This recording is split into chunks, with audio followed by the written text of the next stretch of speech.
35항부터 38항. 다섯째 계명. 내 부모를 공경하라. 그리하면 너희 하나님 나 여호와가 내게 준 땅에서 내 생명이 길리라. 이 계명의 목적은 주 하나님께서 자기의 경륜이 유지되는 것을 기뻐하심으로 우리는 그가 제정하신 상하 등급을 거역하지 말라는 것이다. 그러므로 요점은 하나님이 우리 위에 세우신 사람들을 우리는 존경하며 경의와 순종과 감사로 대해야 한다는 것이다. 따라서 우리가 멸시, 고집, 배은 망덕 등으로 그들의 존엄성을 손상하는 것을 금지한다. 그런데 우서른을 인정하라는 이 교훈에 대해서 타락한 인간성은 강경히 반대한다. 인간성은 높은 자리를 갈망하는 생각이 가득해서 아랫자리에 서는 것이 못마땅한 것이다. 그러나 하나님께서는 상위에 두신 사람들에게 필요하다면 자기의 이름을 나눠주셔서 그 위치를 유지하게 하신다.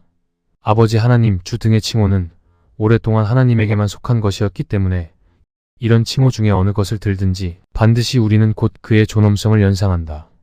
그렇기 때문에 주께서 여기서 한 일반적 원칙을 세우셨다는 것을 우리는 의심해서는 안 된다. 즉, 주의 임명으로 어떤 사람이 우리 위에 세워진 것을 알면 우리는 그에게 경외와 순종과 감사를 드리며 그 밖에도 우리가 할 수 있는 의무를 다해야 한다. 우리의 우서른이 이런 존경을 받을 자격이 있느냐 없느냐 하는 것은 문제가 안 된다. 어떤 사람이든지 그들은 하나님의 섭리로 그 지위에 있게 된 것이며 이 일이 우리가 그를 공경하라는 하나님의 뜻을 증거하기 때문이다. 그러나 하나님께서는 우리를 이 세상에 낳아준 우리의 부모를 공경하라고 명백히 말씀하신다.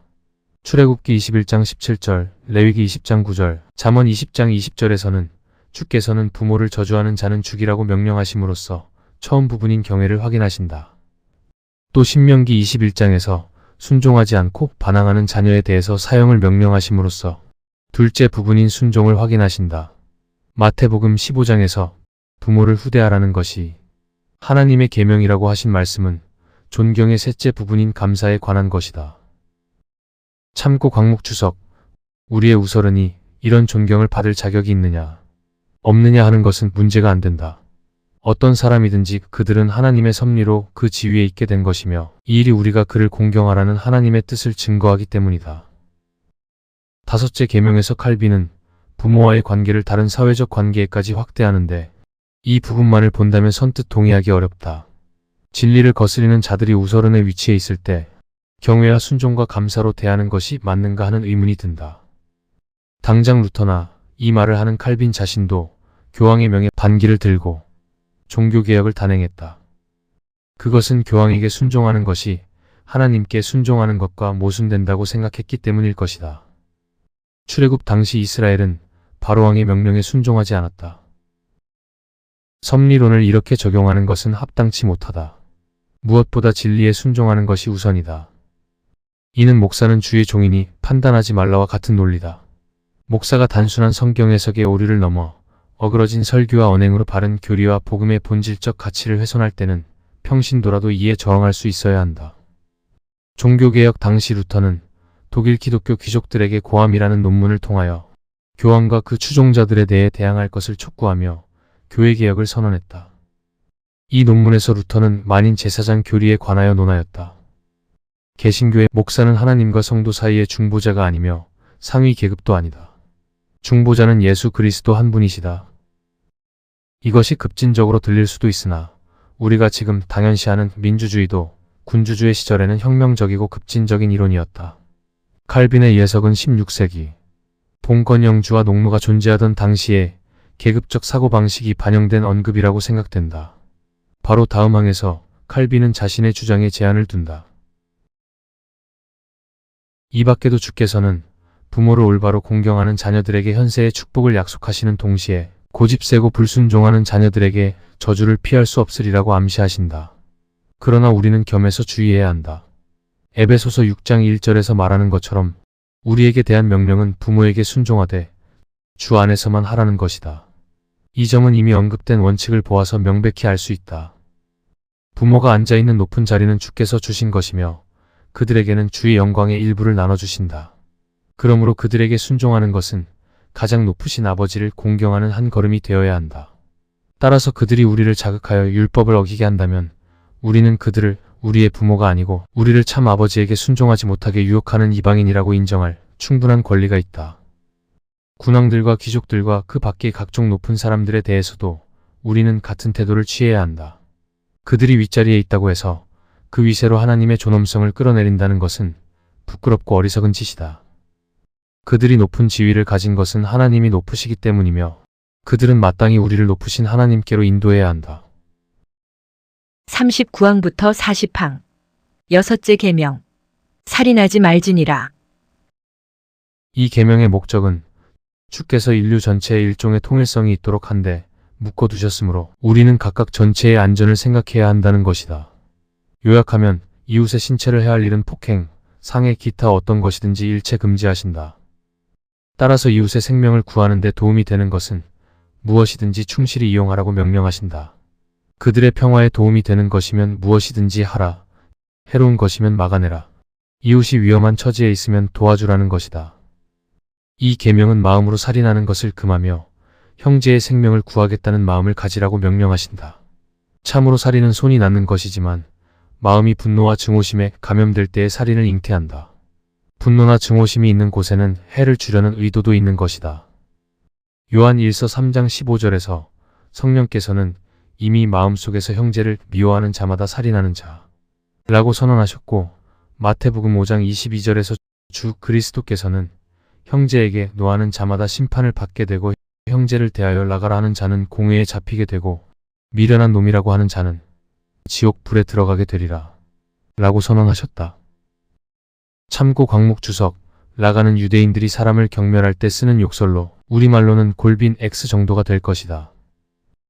성경은 이 계명에 대해서 인간은 하나님의 형상인 동시에 우리의 혈육이라는 이중의 근거를 말한다. 그런데 하나님의 형상을 침해하기를 원하지 않는다면 우리는 이웃을 신성하게 생각해야 한다. 또 모든 인류의 관계를 버릴 생각이 아니라면 이웃의 신체를 우리의 몸같이 존중해야 한다. 주께서는 이웃 사람의 생존을 돕게 할 수 있는 두 가지 일을 우리가 숙고하기를 원하신다. 그것은 인간 본성에 자연적으로 주어진 것이다. 그 두 가지 일이란 사람에게 새겨진 하나님의 형상을 존경하며 그에게 있는 우리의 혈육을 존중하는 것이다. 그러므로 단순히 피를 흘리지 않은 것만으로는 살인죄를 피하지 못한다. 이웃의 안전에 해로운 일을 실행했거나 시도했거나 원했거나 계획했다면 그것은 살인죄로 간주된다. 또 능력과 기회가 주어지는 대로 이웃의 안전을 지키려고 노력하지 않는다면 그것은 역시 똑같이 율법에 대한 흉측한 위반이다. 그러나 이웃의 신체의 안전에 대해서 이렇게 관심이 많은즉 영혼의 안전을 위해서는 얼마나 많은 열성과 노력을 다해야 할 것인가를 우리는 추론할 수 있다. 주께서 보시기에는 영혼이 육체보다 훨씬 더 중요하다. 41항부터 44항. 일곱째 계명. 간음하지 말라. 이 계명의 목적은 하나님이 정숙과 순결을 사랑하심으로 우리는 모든 부정을 멀리해야 한다는 것이다. 요약하면 우리는 육의 추억이나 정욕의 난무에 더럽혀져서는 안 된다는 것이다. 여기 대응하는 적극적인 계명은 우리 생활의 모든 부분을 정결과 극기로 지속적으로 제어해야 한다는 것이다. 창세기 2장 18절을 보면 인간이 이런 상태로 창조된 것은 고독 생활을 하지 않고 돕는 사람과 함께 즐겁게 살도록 하시려는 뜻이다. 사람은 죄의 저주를 받아 더욱 이렇게 할 필요가 있게 되었다. 그러므로 주께서는 이 문제에 대한 충분한 대책으로서 결혼 제도를 제정하시고 그의 권위에서 출발한 결혼 생활을 축복으로 성별하셨다. 따라서 결혼이 아닌 남녀 결합은 모두 하나님 보시기에 저주받은 것이며 우리가 무절제한 정욕에 빠지는 것을 막는 데 필요한 대책으로서 결혼 생활이 제정되었다는 것은 분명하다. 하나님이 특별한 은사로 놓아주신 사람들이 아니면 우리는 모두 우리의 본성의 상태 때문에 또 타락 이후에 타오른 정욕 때문에 이중으로 여성과 결합하지 않을 수 없게 되었다. 그러므로 사람은 각각 자기가 받은 것을 알아야 한다. 순결은 멸시하지 못할 덕성임을 나도 인정한다. 그러나 그것은 다만 일시적으로 사람에 따라 혹은 거부되고 혹은 부여된다. 그러므로 정절을 지키기 어려워 이 싸움을 이길 수 없는 사람들은 결혼해서 도움을 구하며 그들의 부름의 정도에 따라 정조를 지켜야 한다. 주께서는 정절을 하나님의 특별한 선물이라고 확인하신다. 그것은 교회라는 몸 전체에 무차별적으로 주시는 종류의 은사가 아니라 소수 지체에게만 주시는 것이다. 마태복음 19장 12절에서 독신 생활에 관하여 주께서는 우선 천국을 위하여 스스로 된 고자를 구별하신다. 즉, 그들이 천국 일에 더욱 전적으로 또 자유롭게 헌신하는 것을 허락하신다. 그러나 19장 11절에서는 이 말씀을 받아들일 수 있는 것은 모든 사람이 아니라 특히 하늘에서 허락된 자들 뿐이라고 지적하셨다. 비록 대단한 열의와 노력으로 전심전력할지라도 모든 사람이 독신 생활에서 정절을 지킬 수 있는 것이 아니며 그것은 주께서 자기의 사업에 곧 쓰실 수 있기 위해서 정해진 일부 사람들에게만 주시는 특별 은총이라는 것을 우리는 주의 공개 선언에서 배웠다. 여기서 주께서는 간음을 금하신다. 따라서 순결과 정조를 요구하신다. 순결과 정조를 보존하는 길은 다만 하나뿐이다. 각각 자기의 표준으로 자기를 측정하는 것이다. 아무도 결혼을 무익한 것이나 무용한 것이라고 경솔하게 멸시하지 말라. 처가 없이 살 수 있는 사람이 아니면 독신 생활을 동경하지 말라. 또 동시에 독신 생활에서는 육신의 안식과 편리를 구하지 말고 결혼 생활에 구속이 없으므로 경건의 모든 의무를 더욱 민첩히 다할 수 있도록 대비하라. 그리고 이 축복을 얼마 동안만 받는 사람이 많으므로 독신을 계속하기에 자기가 적합한 동안만 결혼을 단념하라. 고린도전서 7장 2절에서 사도 바울은 음행을 피하기 위해서 남자마다 자기 아내를 두고 여자마다 자기 남편을 두라 라고 하며 또 7장 9절에서는 만일 절제할 수 없거든 주 안에서 혼인하라고 한다. 마음의 순결과 몸의 정조를 합해서 정절이라고 한다. 바울은 고린도전서 7장 34절에서 시집가지 않은 자와 처녀는 주의 일을 염려하여 몸과 영을 다 거룩하게 하려 하되 라고 하고 7장 9절에서는 정욕이 불같이 타는 것보다 혼인하는 것이 나으니라고 한다. 결혼한 남녀가 자기들의 결합을 하나님이 축복하신다고 인정한다면 동시에 그들은 정욕을 억제하지 않고 방탕하게 되어 결혼을 더럽혀서는 안 된다는 권면도 받는 것이다. 결혼은 존귀하여 무절제의 추악을 덮지만 무절제를 격발해서는 안 된다. 그러므로 결혼한 남녀는 무슨 짓을 해도 무방하다고 생각하지 말고 남편은 아내를, 아내는 남편을 신중히 대하며 혼인의 존귀성과 절제에 합당하지 않은 일은 전혀 허용하지 말아야 한다. 이와 같이 주 안에서 맺어진 결혼 생활의 절도와 정숙을 회복해서 극단적 음탕에 빠지지 말아야 한다. 여기서 음행을 정죄하시는 입법자는 누구신가를 우리는 고려해야 한다. 그는 권리상 우리를 완전히 소유하셔야 하기 때문에 우리의 영혼과 정신과 육체가 완전하기를 요구하시는 분이다. 그러므로 우리의 음행을 금하시는 동시에 우리가 문란한 의복과 음탕한 몸짓과 추악한 말로 다른 사람의 정절을 유혹하는 것도 허락하시지 않는다. 주께서 요구하시는 정숙의 요구에 순종하고자 노력하는 사람은 마음속에서 악한 음욕이 타오르는 것이나 눈이 타락한 욕망으로 달리는 것이나 몸에 음탕한 장식을 하는 것이나 추잡한 말로 생각을 더럽히는 것이나 욕망이 무절제한 생각을 타오르게 하는 것을 일체 허락해서는 안 된다. 왜냐하면 이런 종류의 죄악은 모두 정조의 순결을 더럽히는 오점과 같기 때문이다. 45항부터 46항. 여덟째 계명. 도적질하지 말지니라. 이 계명의 목적은 하나님이 불의를 미워하심으로 우리는 각 사람의 소유를 그에게 돌려야 한다는 것이다. 요약하면 이 계명은 다른 사람들의 소유를 탐내지 말라고 금지하며 결과적으로 모든 사람이 각각 자기의 소유를 보존하도록 충실히 애써 노력하라고 명령한다. 사람의 소유는 우연히 생긴 것이 아니라 만물의 최고의 주인이신 분이 분배해 주셨다는 것을 우리는 생각해야 한다. 그렇기 때문에 우리가 사악한 계략으로 남의 물건을 빼앗는다면 그것은 반드시 사기 수단으로 하나님의 경륜을 배제하는 것이 된다. 그런데 도둑질도 여러 가지다. 폭력을 쓰는 노골적인 강도 행위, 기만 수단으로 남의 소유를 집어가는 흉악한 사기 행위, 외관상 법적인 수단으로 남의 것을 빼앗는 더욱 음흉하고 간교한 것 등이 있다. 아첨하며 선물로 받는 채 하면서 속여 빼앗는 것도 있다. 도둑질의 종류는 자세히 말하지 않겠다. 이웃의 소유나 돈을 우리가 취득하는 방법은 그것이 진지한 애정을 떠나서 속이거나 해야겠다는 욕망이 될 때에 모두 도둑질로 간주해야 한다는 것을 우리는 기억해야 한다. 법적 절차를 통해서 남의 재산을 얻는다고 하더라도 하나님의 심판은 변하지 않는다. 간교한 사람이 복잡한 사기 수단으로 단순한 사람 앞에 올무를 놓아 결국 끌어넣을 때에 하나님께서는 그 사기 수단을 보신다. 세력 있는 자들이 약한 사람들을 법으로 압박하며 꺾어버릴 때에 하나님께서는 그 냉혹한 법을 보신다. 이 모든 일이 인간의 심판을 받지 않고 눈에 띄지 않을지라도 이런 불의는 돈이나 상품이나 토지에 관해서 있을 뿐만 아니라 각 사람의 권리까지도 침범한다. 만약 게으른 관리인이 주인의 재산을 소비하며 주인의 살림을 돌보지 않을 때, 맡은 재산을 부당하게 소비하거나 함부로 허비할 때, 하인이 주인을 조롱할 때, 주인의 비밀을 폭로할 때, 주인의 생명이나 재산에 대해서 배신 행위를 할 때, 그러나 반대로 주인이 집안 사람들을 난폭하게 괴롭힐 때, 이 모든 경우는 하나님 보시기에 도둑질인 것이다. 그러면 우리가 자기의 처지로 만족하며 정직하고 합법적인 이익만을 얻는 데 힘쓴다면 우리는 이 계명을 바르게 순종하는 것이다.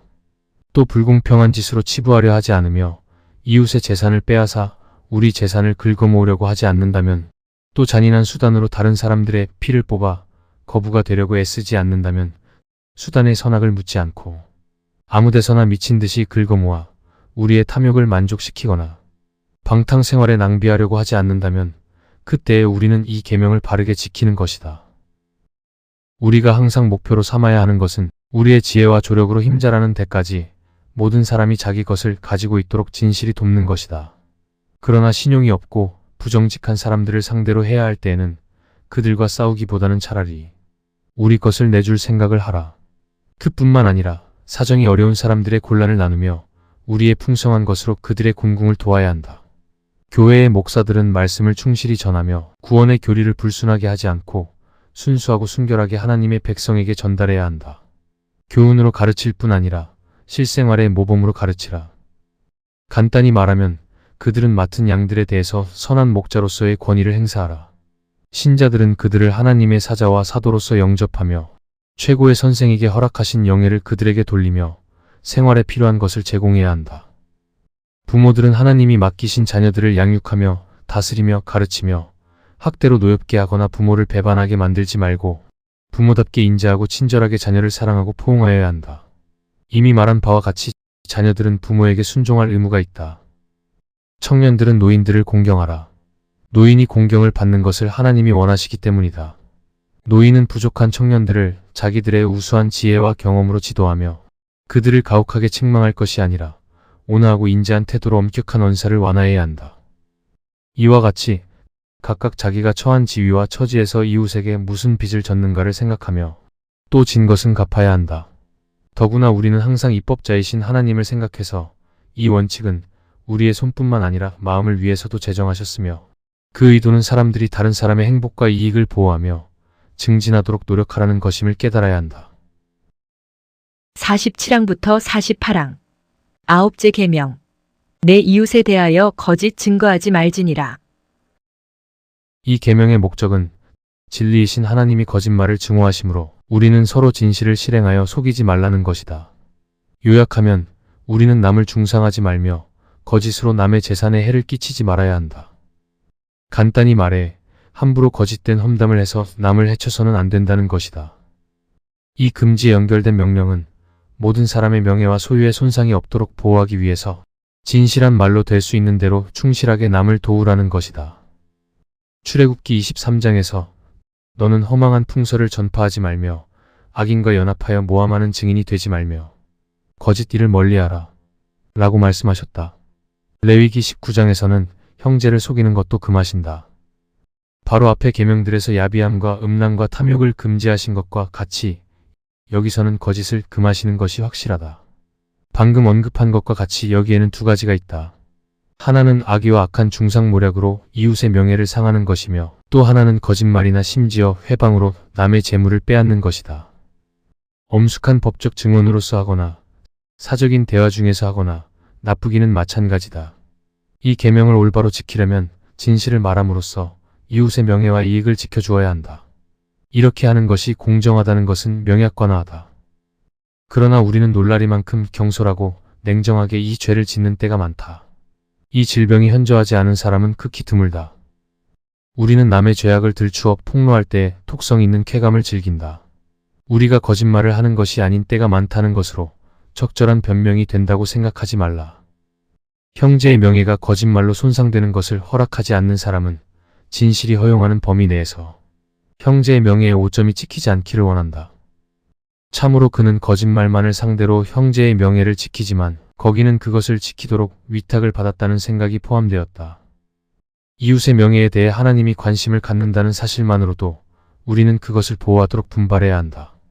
따라서 험담이 전적으로 정죄된다는 것은 의심할 여지가 없다.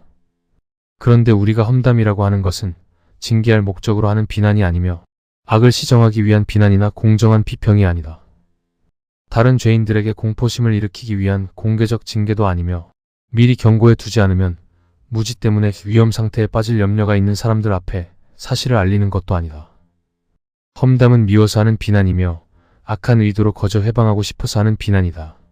실제로 이 교훈은 농담을 가장해서 정중한 채 하면서도 가시가 있는 신랄한 조롱을 하는 것까지도 금지한다. 재담을 잘한다는 칭찬을 받고 싶은 자들이 이런 짓을 하는 예가 있다. 그들은 이런 건방진 짓으로 형제들을 상하게 하여 고통스런 수치와 슬픔을 준다.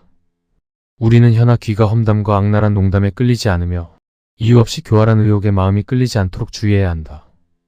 우리는 모든 사람의 언행을 공정하게 해석하며 우리의 판단과 귀와 혀로 그들의 명예를 신중하게 보호해야 한다. 49항부터 50항. 열째 계명. 내 이웃의 집을 탐내지 말지니라. 이 계명의 목적은 우리의 영혼 전체가 사랑하는 마음을 갖는 것을 하나님이 원하시므로 우리는 사랑과 반대되는 욕망을 모두 마음속에서 배제해야 한다는 것이다. 요약하면 이웃의 손해를 초래할 만한 탐욕을 우리의 마음속에 일으키는 생각이 엄습해서는 안 된다는 것이다. 여기 대응하는 것은 반대되는 교훈이다. 즉, 우리가 계획하며 숙고하며 결심하며 시도하는 것이 무엇이든 간에 그것은 이웃의 행복과 이익에 연결되어야 한다는 것이다. 그러나 여기서 우리는 외관상 심히 복잡한 문제에 직면한다. 간음과 도둑질이라는 말에는 간음하려는 욕망과 해치며 속이려는 의도가 포함된다고 이미 말했다. 이것이 사실이라면 여기서 따로 다른 사람의 재산을 탐내지 말라는 금지를 받는 것은 불필요한 것 같이 생각될는지 모른다. 그러나 의도와 탐심의 차이를 생각하면 문제는 곧 해결될 것이다. 앞에 있는 계명들에 관련해서 우리가 말한 의도는 마음이 정욕에 굴복한 때에 의지가 의식적으로 찬동하는 것을 의미한다. 그러나 이런 의식적인 찬동이 없어도 탐욕이 있을 수 있다. 즉, 마음이 허망하고 패악한 것에 찔리거나 유혹을 받기만 할 때에도 탐욕이 있을 수 있다. 주께서는 앞에 있는 계명들에서 사랑의 원칙이 우리의 의지와 노력과 행동을 지배하도록 명령하셨다. 여기서는 같은 목적으로 우리의 마음속의 생각을 제어하라고 명령하신다. 즉, 우리의 마음을 반대 방향으로 몰아갈 수 있는 타락한 생각이나 비틀어진 생각이 전혀 생기지 못하도록 하라는 것이다. 우리의 마음이 분노나 증오심이나 음란이나 강탈이나 거짓말 등으로 기울며 끌려드는 것을 금하신 것과 같이 여기서는 거기에 다시 자극을 받는 것까지 금하신다. 하나님께서 이런 위대한 고결함을 요구하시는 데는 훌륭한 이유가 있다. 영혼이 전력을 다해서 사랑하는 것을 누가 옳지 않다고 할 수 있는가? 그러나 어떤 영혼이 사랑이라는 목표에서 이탈해버린다면 그것에 병이 들었다는 것을 누가 인정하지 않겠는가? 그런데 형제를 무시하고 자기만을 위하는 것이 아니라면 어떻게 형제에게 해로운 욕망이 우리 마음속에 들어올 것인가? 우리의 마음에 사랑이 완전히 배어 있다면 이런 공상을 할 여지가 없을 것이다. 그러므로 마음속에 탐욕이 있는 이상 거기는 사랑이 없을 것이다. 어떤 사람은 항변하기를 탐욕은 마음속에 자리를 잡고 있는 것이며 생각 속에 방향 없이 오락가락하다가 사라져버리는 공상을 탐욕의 예라고 비난할 수는 없다고 말할 것이다. 나는 이렇게 대답한다. 즉, 우리가 여기서 문제시하는 공상은 생각을 점령하는 동시에 탐욕으로 우리의 마음을 강렬히 욕심으로 자극하는 종류의 공상이다. 그러므로 하나님께서 요구하시는 것은 놀라리만큼 열렬한 사랑이다. 한 점의 탐심도 방해하는 것을 허락하시지 않는 사랑이다. 하나님은 놀랍게 안정된 마음을 요구하시며 사랑의 원칙에 어긋나는 자극은 바늘 끝만한 것이라도 허락하시지 않는다. 모든 사악한 욕망을 전적으로 금지하는 것이 주의 계획이었다. 그러나 즐거운 듯한 거짓된 인상으로 우리를 가장 빈번히 매혹하는 것들을 그는 신뢰로 트신다. 이와 같이 우리의 욕망을 자극해서 광분난무하게 만드는 것들을 빼앗음으로써 그 욕망 자체를 소멸시키시는 것이다. 따라서 이것이 율법의 둘째 판의 내용이며 하나님을 위해서 우리가 사람에게 다해야 할 의무를 풍부하게 가르친다. 하나님을 명상해야만 사랑이 있을 수 있다. 하나님께 대한 경외함이 없다면 이 판에 있는 의무들을 가르치려고 해도 효과가 없을 것이다. 참고 광목 주석. 칼빈은 본문에서 탐욕의 문제를 다루면서 다음과 같이 언급한다. 간음과 도둑질이라는 말에는 간음하려는 욕망과 해치며 속이려는 의도가 포함된다고 이미 말했다. 이것이 사실이라면 여기서 따로 다른 사람의 재산을 탐내지 말라는 금지를 받는 것은 불필요한 것 같이 생각될는지 모른다. 그러나 의도와 탐심의 차이를 생각하면 문제는 곧 해결될 것이다. 앞에 있는 계명들에 관련해서 우리가 말한 의도는 마음이 정욕에 굴복한 때에 의지가 의식적으로 찬동하는 것을 의미한다. 그러나 이런 의식적인 찬동이 없어도 탐욕이 있을 수 있다. 즉, 마음이 허망하고 패악한 것에 찔리거나 유혹을 받기만 할 때에도 탐욕이 있을 수 있다. 주께서는 앞에 있는 계명들에서 사랑의 원칙이 우리의 의지와 노력과 행동을 지배하도록 명령하셨다. 여기서는 같은 목적으로 우리의 마음속의 생각을 제어하라고 명령하신다. 즉, 우리의 마음을 반대 방향으로 몰아갈 수 있는 타락한 생각이나 비틀어진 생각이 전혀 생기지 못하도록 하라는 것이다. 우리의 마음이 분노나 증오심이나 음란이나 강탈이나 거짓말 등으로 기울며 끌려드는 것을 금하신 것과 같이 여기서는 거기에 다시 자극을 받는 것까지 금하신다. 어떤 사람은 항변하기를 탐욕은 마음속에 자리를 잡고 있는 것이며 생각 속에 방향 없이 오락가락하다가 사라져버리는 공상을 탐욕의 예라고 비난할 수는 없다고 말할 것이다. 나는 이렇게 대답한다. 즉, 우리가 여기서 문제시하는 공상은 생각을 점령하는 동시에 탐욕으로 우리의 마음을 강렬히 욕심으로 자극하는 종류의 공상이다. 이상의 칼빈의 논의를 바탕으로 죄가 악행으로 표출되기까지의 마음의 단계를 설정할 수 있다. 행위로 표출되어 악행이 있기 전에 먼저 의도의 단계에서는 마음이 정욕에 굴복되어 의지가 의식적으로 찬동하고 작동하여 죄의 의도를 형성하는 단계이다. 그리고 그보다 먼저 구체적인 의도가 형성되지는 않았으나 마음이 유혹을 받아 동요하는 단계를 설정할 수 있고 칼빈은 이것이 열째 계명이 말하는 탐심의 단계라고 보는 것 같다. 그리고 그보다 이전에 단순히 마음에 어떤 상이 맺히는 단계는 아직 탐심조차 형성되지 않은 단계로 단순 공상이나 단순 인지 단계라고 할 수 있고 마음속에서 일어났다 사라지는 생각의 흐름일 뿐이다. 위의 내용을 살펴보면 칼빈도 이것까지는 죄로 보지는 않는다고 하는 것 같다.